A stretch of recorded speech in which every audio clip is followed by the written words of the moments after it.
Olá, uma ótima tarde para você que está com a gente aqui na programação da TV Câmara Cubatão. Hoje é terça-feira, 18 de março de 2025. Esse é o seu Últimas Notícias, primeira edição. Um vídeo da câmera de monitoramento mostra o momento exato em que a carreta bateu e derrubou a passarela na rodovia Anchieta. Na madrugada de sexta para sábado, a Ecovias interditou o trecho para a remoção de escombros do local. Imagens de monitoramento registraram o momento da batida. Uma moça anda, olha para trás e o barulho. Na sequência, a fumaça branca no momento do desabamento.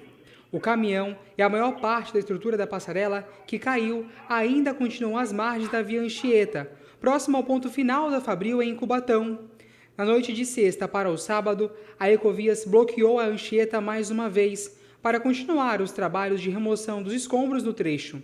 A carreta, que atingiu a passarela no quilômetro 52 na noite da última quinta-feira, ocasionou mais de 50 quilômetros de congestionamento no sistema Anchieta Imigrantes, com mais de 15 horas de veículos parados na estrada.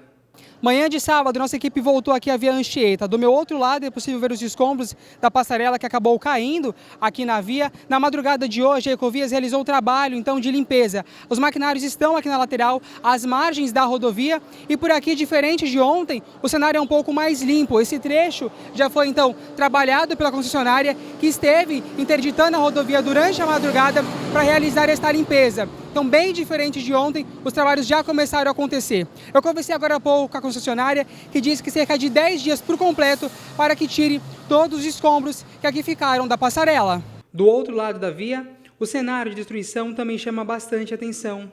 Muitos ferros retorcidos retratam o impacto sofrido na passarela após ser atingida pela carreta. Além disso, as placas que antes sinalizavam a rodovia Anchieta no trecho, hoje estão jogadas no chão. Para os moradores da região, difícil é esquecer o susto que viveram. Aí eu corri porque ela me chamou, a Defesa Civil aí veio pedir para ela se retirar porque ela mora bem aí. A sua filha? É. Aí pediram para retirar e nós veio correr. Eu e minha mulher, a gente veio até buscar ela. Tá lá em casa com o neném dela. Sempre acontece acidente por aqui? É normal acontecer esse tipo de acidente? Não, cara, dessa forma aí, não, desse tamanho não. Mas acidente tem. Costuma. Até a gente tem uma batida aí, quando a mão tá virando, entendeu? Mas Dá um certo medo para vocês que moram aqui? para esse pessoal de beira de pista dá, né? Os homens e os maquinários deverão continuar os trabalhos pelos próximos 10 dias, conforme informado pela Ecovias. Na sexta-feira, dia seguinte ao acidente, a Polícia Militar Rodoviária falou sobre o ocorrido. A nossa preocupação, nós tínhamos várias frentes, né, uma ocorrência bastante complicada. Então nós tínhamos não somente a questão de segurança viária, mas também a segurança pública envolvido. Nós sabíamos que nós tínhamos um grande congestionamento, principalmente de caminhões, em uma área com uma incidência criminal.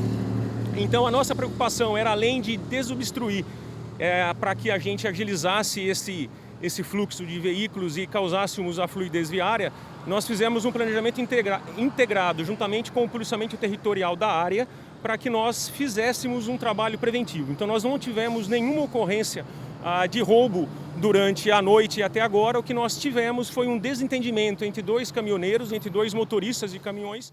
Gente, olha só, mais uma batida na rodovia Anchieta aqui na nossa cidade.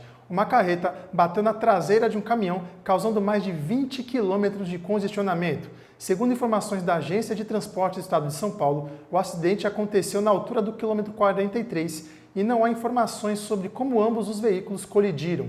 No local, as equipes tiveram dificuldades para a remoção da carreta, já que o veículo ficou travado em um barranco. Foi a Ecovias, concessionária que administra a via, que informou o registro de 21 quilômetros de congestionamento, mais uma vez no sentido ao nosso litoral. E falando em trânsito, preste atenção, viu vocês, munícipes de Cubatão que passam ali próximo da Avenida 9 de Abril. A avenida no sentido do centro será totalmente interditada para o tráfego de veículos no trecho entre o Pronto Socorro e a Rua Goiás. Com isso, a pista da avenida sentido Casqueiro, nesse trecho, será mão dupla. A previsão de interdição é de aproximadamente 3 meses para a construção de uma rotatória no local, que ligará a Avenida 9 de Abril com a Avenida Henry Borden. E olha só, o governo federal lançou um programa de empréstimo consignado para os trabalhadores brasileiros. O serviço estará disponível na carteira de trabalho digital. O governo federal lançou mais um programa para os trabalhadores brasileiros. O crédito consignado CLT tem por objetivo diminuir os juros dos empréstimos consignados aos trabalhadores com carteira assinada. Foi assinado pelo presidente Luiz Inácio Lula da Silva a medida provisória. Em até 4 meses, precisará ser aprovado pelo Congresso Nacional e passa a ser lei federal no Brasil. Dizer para as meninas que trabalham lá, companheira, você não precisa mais pagar 10% de juro. Procure um banco que lhe ofereça uma taxa menor. Você tem que escolher entre os bancos privados, os bancos públicos, aquele que cobrar menor, vá lá e faça a sua mudança de crédito, pegue o seu empréstimo. Isso será uma revolução nesse país. Trabalhadores poderão ser beneficiados com este novo programa, empréstimo consignado. Mais de 80 bancos e instituições financeiras estarão disponíveis aos trabalhadores. Inclui também trabalhadores rurais, contratados por microempreendedores, individuais e MEIs formalizados. O novo consignado entra em vigor agora no próximo dia 21 de março na página Carteira de Trabalho Digital ou no app, mais uma modalidade para beneficiar todos os trabalhadores. O custo de vida desacelerou em São Paulo e um dos fatores para isso foi a queda na conta de luz. O primeiro mês deste ano, o custo de vida diminuiu para as classes D e E na região metropolitana de São Paulo, segundo a FEComércio. O índice registrou um aumento de 0,6%, o menor desde janeiro de 2018, quando os custos aumentaram em 0,05%. Essa é uma tendência temporária, uma mudança estrutural na alta dos preços. Os fatores pontuais foi, por exemplo, a forte redução no preço médio da energia elétrica. Além da energia e habitação, houve um recuo também no preço dos vestuários. Enquanto isso, alimentos, saúde e transporte registraram um aumento devido à recomposição das tarifas do transporte público, que, claro, acabou pesando no bolso da população. Outro destaque que entraram como vilões do levantamento estão o café moído, o tomate e a cenoura. Enquanto isso, as carnes recuaram após 5 meses de alta, influenciadas pela estabilização do preço da carne bovina. Recentemente, o Jefferson Santos trouxe aqui pra gente, em uma reportagem, a prorrogação sobre as inscrições do Edifício Castro. Pois bem, você que ainda não se inscreveu para uma das 81 unidades do Edifício Castro, fique atento. As inscrições foram prorrogadas mais uma vez e seguirão até a próxima sexta, como vai explicar pra gente a vice-prefeita e secretária de Habitação da nossa cidade, Andréa Castro. Gente, estamos prorrogando as inscrições do Edifício Castro até dia 21 de março. Então, se você não conseguiu fazer a sua inscrição ou se já está cadastrado e não fez a opção por Edifício Castro, pode fazê-lo até sexta-feira, impreterivelmente. Não prorrogaremos mais as inscrições, até mesmo porque o cadastro já está aberto desde dezembro de 2023. Estamos fazendo isso porque houve uma migração do CadÚnico e algumas pessoas não conseguiram fazer a sua inscrição do CAD. Mas olha, eu quero explicar que o CadÚnico não é uma exigência da Prefeitura, é uma exigência do governo federal, porque o Edifício Castro está dentro do programa Minha Casa Minha Vida. Então, mesmo que você faça a inscrição agora com a liberação do CadÚnico, você vai conseguir fazer a inscrição e vai conseguir participar do sorteio. Entretanto, você vai ter que fazer esse documento de qualquer jeito, porque ao ser encaminhado para a Caixa Econômica Federal, eles vão exigir o CadÚnico. E se você, mesmo sorteado, não apresentar esse documento, você será desclassificado. Entenderam bem? Você tem que fazer o CadÚnico. Pode até estar liberado nesse primeiro momento até dia 21, mas se você não fizer posteriormente, mesmo sorteado, você será desclassificado pela Caixa Econômica Federal. Não é isso, Bruno? Isso mesmo. Além disso, é bom ressaltar que nós vamos estar recebendo dúvidas ou questionamentos a respeito do cadastro ou sobre a inclusão de alguma informação somente por e-mail, no e-mail social habitacalcubatal@gmail.com, até o dia 19, às 5 horas da tarde. Então, se você tem alguma dúvida, algum questionamento, mande pra gente e não deixe para o último dia. É isso mesmo. Boa sorte para todo mundo. Boa sorte. O aleitamento materno exclusivo realizado pelas mães que tomaram pelo menos 2 doses da vacina contra a Covid-19 aumentaram a imunidade dos bebês, foi o que apontou uma pesquisa.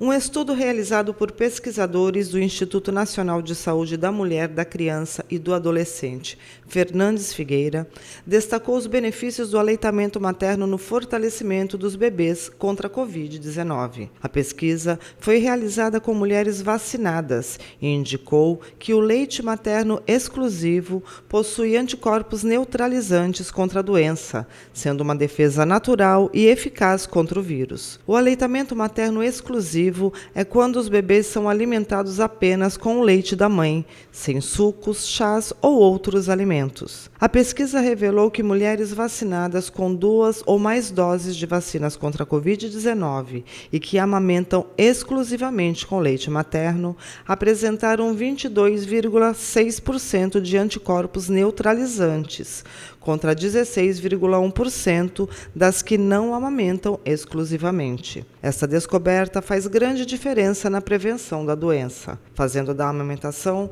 um ponto crucial na proteção das crianças, já que o país ainda não possui vacinação para bebês menores de 6 meses. Notícia boa para os diabéticos. A insulina semanal foi aprovada pela Anvisa, isso para o tratamento da doença tipo 1 e 2.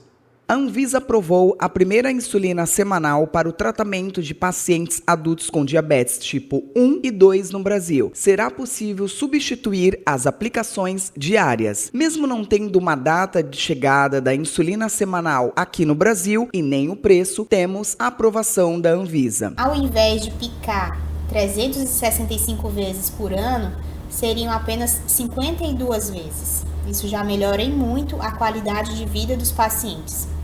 E o melhor, controlando melhor a glicemia e evitando as hipoglicemias, segundo os estudos. Sendo extremamente eficaz em pacientes com diferentes perfis, ambos casos a segurança foi determinante. A insulina semanal já foi aprovada para adultos e em alguns países já fazem o uso dessa medicação, como Austrália, Suíça, Alemanha, Japão e Canadá. Os medicamentos devem ser vendidos com prescrição e tratamento indicado e acompanhado por um médico habilitado. A chuva todos nós já conhecemos e muitas vezes até já sabemos quando ela está para cair, certo?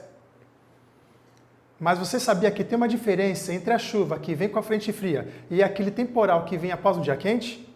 Nós estamos acostumados com a chuva, seja aquelas que vêm com uma frente fria ou as que vêm ao final do dia, de forma repentina, depois de um dia muito quente.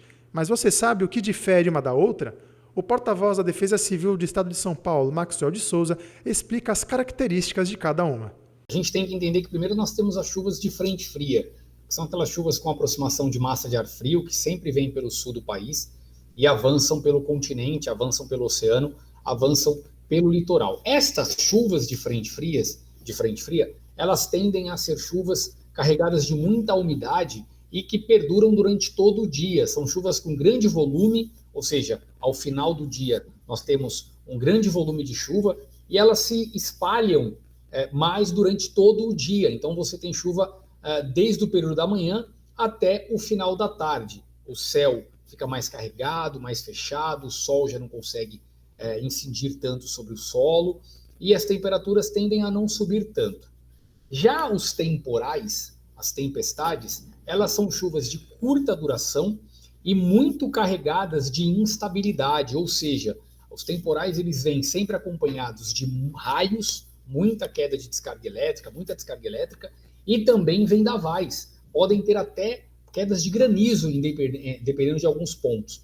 Eles normalmente são formados pelas nuvens cumulonimbus, que são aquelas nuvens verticais muito densas, aquelas nuvens escuras, muito carregadas. A formação dessa chuva de temporal, com as nuvens cumulonimbus, elas acontecem em dias muito quentes. Por isso que elas são mais características do verão, porque o verão esquenta muito.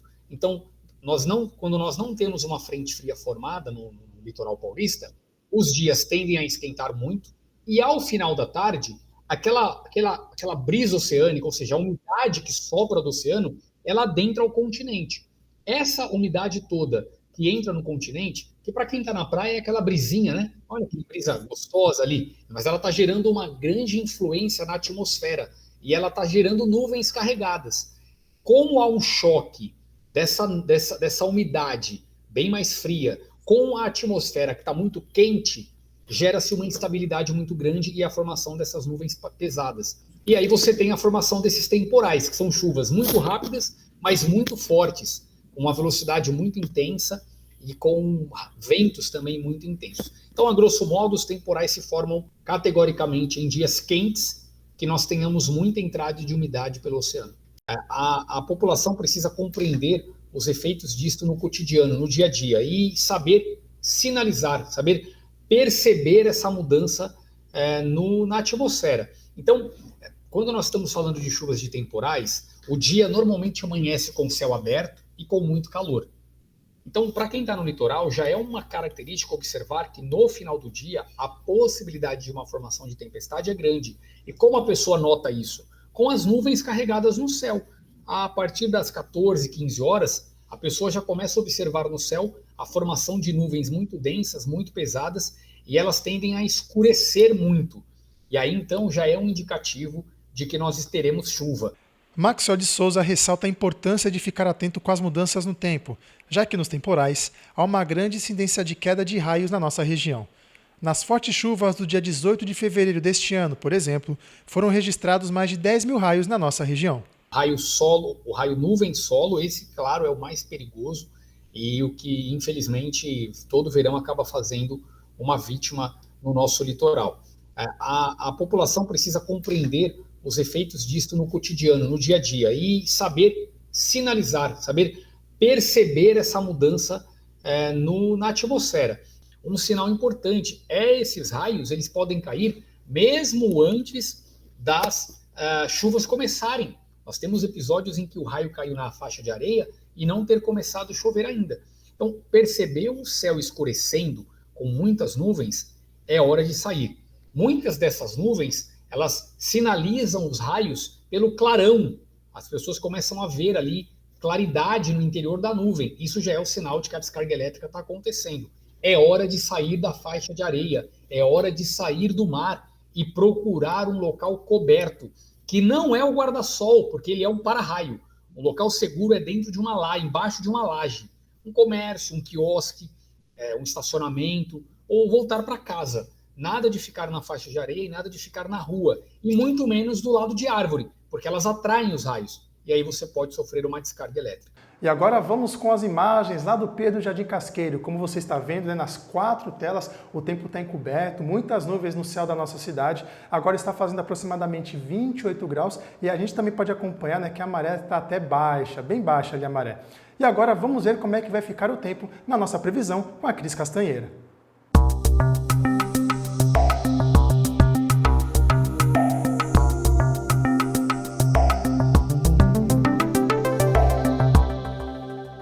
A quarta-feira amanhece com sol entre nuvens e probabilidade de garoa à tarde e à noite. Os termômetros marcam mínima de 21 e máxima de 25 graus. Venta leve durante todo o dia e a umidade relativa do ar tem variação entre 82% e 98%.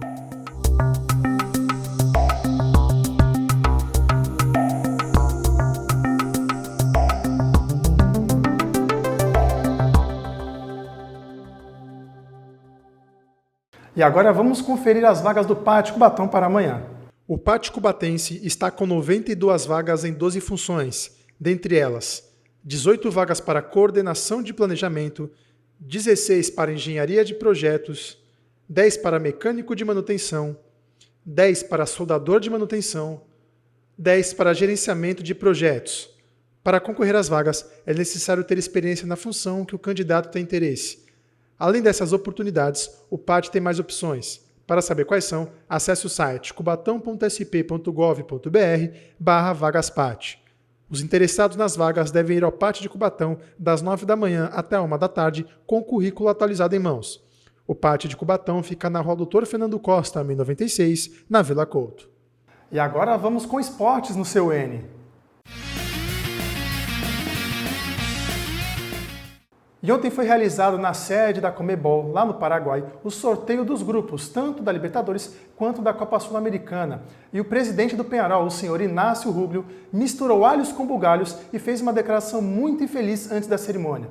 Em novembro de 2024, houve uma confusão iniciada pelos torcedores uruguaios no Rio de Janeiro, antes do confronto da equipe contra o Botafogo. Torcedores uruguaios foram detidos. E para criticar a atuação da polícia brasileira, o presidente do Peñarol disse que quando torcedores fazem um gesto racial, há um drama total e citou o caso do Luiz, jogador do Palmeiras, que você acompanha aqui no Últimas Notícias. Bom, nessa declaração do presidente do Peñarol, eu não vou entrar no mérito sobre o comportamento e a atuação da polícia do Rio de Janeiro acerca dos torcedores do Peñarol, que, como eu trouxe para vocês, eles não sofreram a prisão à toa, eles fizeram coisas e atos geram consequências. Agora, quando o presidente do Peñarol mistura uma ação, que eu concordo que pode ter sido exagerada, com racismo, é extremamente deplorável e a gente entende que falta muito letramento racial, não só para nós, como para a América do Sul como um todo. Você usar um ato racista, onde chama um jogador de macaco, imitam um macaco por causa da pele, e você julga isso na mesma intensidade, na mesma proporção que a atuação da polícia, mostra que a gente está muito longe para evoluir enquanto sociedade. Repetindo, não estou defendendo a atuação da polícia carioca, contudo, é necessário haver uma separação. Não podemos julgar da mesma forma um ato racista mediante a pele de um jogador com a atuação de uma entidade. Não gostou da atuação da entidade? Reclama com o governo. Agora, você usar uma situação social, usar a pele e falar isso é muito drama que o Brasil faz, meu amigo, o senhor Inácio Hugo, você está precisando aprender muito, mas muito, muito mesmo, sobre a situação racial, não só no nosso país, como no mundo como um todo.